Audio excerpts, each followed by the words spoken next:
What's up guys? Welcome to AnimeKouhai. If you'd like to help me out, please hit the like button and subscribe to my channel.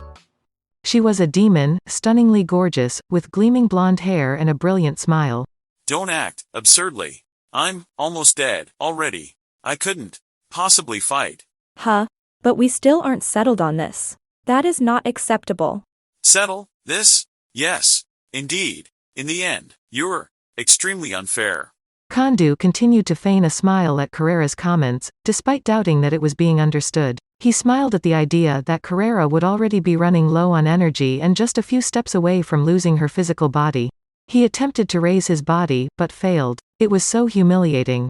Therefore, there is nothing I can do. The demon in front of him, though, was so unhindered and pure. I absolutely envy you. It was a true and honest thought. Kondou was driven to utter things that he didn't even understand. I need your help. Kill His Majesty using my gun, please. He was going to give his deadliest foe his one and only responsibility. What exactly am I doing? What a stupid thing to ask the demon. I was just battling.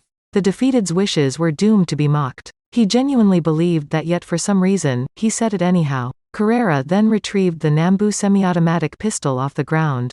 What do you mean? It is damaged. As Kondou's awareness dwindled, he thought, yes, I suppose it is. Perhaps it was a little naive of him to ask for this wish. No demon would treat him in such a manner. That is the unfortunate reality, of which Kondou was well aware of. He was dying quickly. Although he had attained sainthood, he was still a human being. Resurrection would be impossible if his soul had been damaged. He had received a mortal wound from Carrera's hit, and he could see that he was eroding from the outer edges inward. Reversal was now impossible. So, just because you shattered your toy here, you're going to give up? That's fairly weak considering all the pain you made me endure. And what a lovely battle that was. That's so disappointing. His former adversary Carrera was encouraging him. He did not anticipate that. So, with the last of his remaining energy, he grinned sourly. Yes. Hilarious. It's a joke that I'm not worth anything. He then made an effort to let go of his consciousness. Wait a minute, don't die yet. If you want, I can kill the Emperor. Ugh. You respond so slowly to everything. How does it benefit me? Everyone is aware that a demon requires an agreement in order to work for you. By nature, Carrera was not the kind of demon you could bargain with. But for some reason, she thought she should help Kondou out.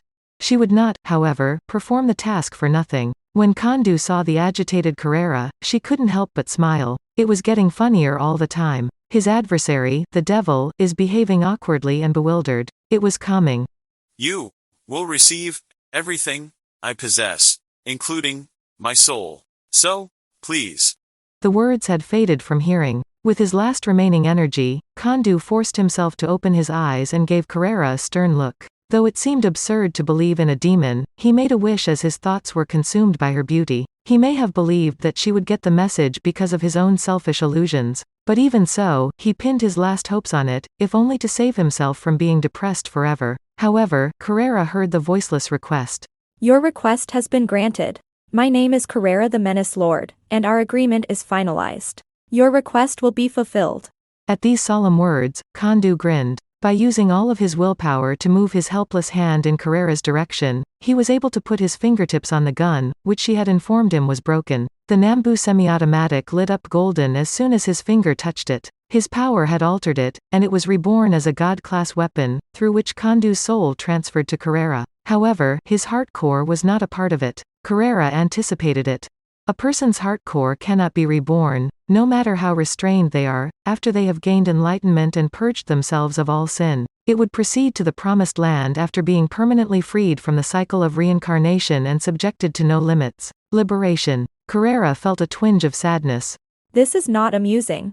I haven't faced a foe with any real backbone in a very long time. And while she murmured, In that situation, let us combine the ultimate skill Abaddon, Lord of Destruction, with Sandalphon, Lord of Judgment. She felt as if she heard a voice. Carrera quickly returned her focus to the pistol she was holding. Its golden glow appeared to get brighter as if to assure her that she wouldn't be alone anymore. It served as a memento of Kondou and is now Carrera's new companion. Oh, that means you are now with me. When she spoke, the gun's light appeared to briefly blink, and as it did, she felt the power begin to flow into her. You are far too careless with your use of power. I will assist you, so you must make better use of me. Soon after she heard what she thought was Kondou's voice, she understood everything. She had quickly claimed Kondou's skill as her own. How does that pertain to you? Quit treating me like a little kid. Carrera felt he was arrogant till the very end, but at least she was no longer lonely. She rose to her feet. Congratulations on your outstanding victory. I, Agera, am greatly impressed. You as well. Well done for enduring it all. Heh. You know, it's quite awkward to get praise from you. Despite having wounds all over his body, Agera was still smiling. He had endured the majority of Kondou's swordplay while also being fully exposed to Carrera's magic. He had been so close to losing it, but since he wasn't in sword form anymore, it all came back at him in the form of severe harm. It seemed amazing that he was still presenting himself here, yet even so, he exuded an incredible sense of self-satisfaction. This Kondou dude, he came from one of your apprentices, wasn't he? It seems to be so. I suppose I shouldn't treat all humans like idiots, given how they acquire and develop skills and everything. Agera smiled and nodded. But it came as a surprise to find out how much stronger he was than you. The grin vanished. He was, but only because he was a man of the highest caliber. I'm sure I would have won if the battle had been conducted solely with swords. Right. Yeah. They laughed out together. If there was anything about them that was similar, it was that they were both bitter losers. However, a split in this dimension, which was already disintegrating, was visible beyond the smiling Carrera's eyes. She could see Emperor Rudra seated on his throne through it. Let's go. The battle has only just begun. Carrera continued to walk, her characteristically outspoken smile once again prominent on her features. Yes, of course. I'll be happy to join you, and together we'll terrorize everyone who dares to stand in our way. Even though Agera was close to dying from his injuries, he followed. The threat from the enemy was still present, and keeping their vow was now of utmost importance. Granit, the third-ranked member among the single digits, was a hero who had always backed the Empire. He played a crucial part in the Empire's 1,000 years of peace by helping to build its foundation. He was a magnificent man, one whose life is recorded in history books, and was revered as a god of war by his followers. He was still alive and well, functioning as the Emperor's close confidant and commander of the 4 knights who guarded him despite having vanished from view in the intervening years. His body was stunning, and he was a superb fighter trained in all manner of weapons and fighting methods. His black hair, kept short and slicked back, gave him the appearance of being younger than he actually was despite being almost 2,000 years old. Benimaru, the Flare Lord, was now his opponent. In the middle of the arena, the 2 men faced up against one another. I am Granit, protector of the Empire, he said. Benimaru, consider myself the Demon Lord Rimmeru's second in command. All that was left to do following those introductions was to engage in combat. Benimaru had something in mind, but Granit simply grinned at him. Now hold on a second. Are you willing to listen to me? That really depends on what it is. It's really simple. You see, we've been investigating you. You're a very, very strong man, I've been informed. I am flattered. I wasn't attempting to flatter you. I've killed a lot of powerful individuals, so I know how to spot these things. You have, in my opinion, totally passed the test. You won't stand a chance against any ordinary demon lord, I'm sure. What are you trying to say? Benimaru was now beginning to become agitated. Negotiations were welcome, but at this point in the conflict, there was no time for small talk. Granit didn't appear to be planning to surrender, which would have been a different situation if he had. He appeared to be directing this conversation more toward requesting Benimaru's surrender, if anything. That prediction came true exactly. You see, I didn't expect you to be this powerful. It comes as quite a surprise. And I must admit that Kondou let me down. His Imperial Intelligence Bureau's carelessness has exposed the entire Empire to risk. It won't be possible to stage a final battle if the damage is more than anticipated. I personally believe we should end this now. Will you oath to stand by my side and obey me? If you do, I swear I'll be totally accountable to you and everyone who works for you. It was an extremely practical offer for Granit. As he stood there, certain to lose, he offered a ceasefire with no repercussions for himself. That was all it would have appeared to a third party. However, the reason wasn't because Granit didn't believe he could lose. He was merely trying to gather Benimaru and the others to shore up the Empire's substantial loss of power. And now that Benimaru had realized this, he was extremely irritated. Trying to use us as his puppets, this moron. He does, however, appear to possess the strength to support that assurance. Benimaru evaluated Granit carefully. He must have known what was going on in the other gates because he was making this recommendation here, in the alternate dimension. He was more than just a guard, rather, he was an officer with a tactical understanding of the entire battle. Ignoring my troops for a moment, what would you be doing with Sir Rimuru? I regret to inform you that the Demon Lord poses a threat. I'd need your assistance in defeating him to prove your loyalty to me. That's about what Benimaru guessed. He offered this promise, but what he actually desired was for the monsters to destroy each other. Granit might indeed take Benimaru in if he was able to survive, but he wasn't gullible enough to believe such a hazy story. Besides, betraying Rimuru was an awful concept to even consider. How absurd. We wouldn't ever do something to hurt Sir Rimuru. Benimaru was listening to everything in order to buy time. He had, in fact, heard a small voice in his head a few moments before, a vaguely familiar, soothing one, and it had a recommendation for him. Benimaru, may I suggest a little change to the type of power you seek? It was a rather shady question, and Benimaru would never have agreed to it. But he consented for some reason. He'd evolved into a flamesoul ogre, a spiritual life form, but it wasn't enough for him. He had been given an ultimate skill by Rimuru, and based on that experience, he desired to obtain one for himself. And he was nearly halfway there.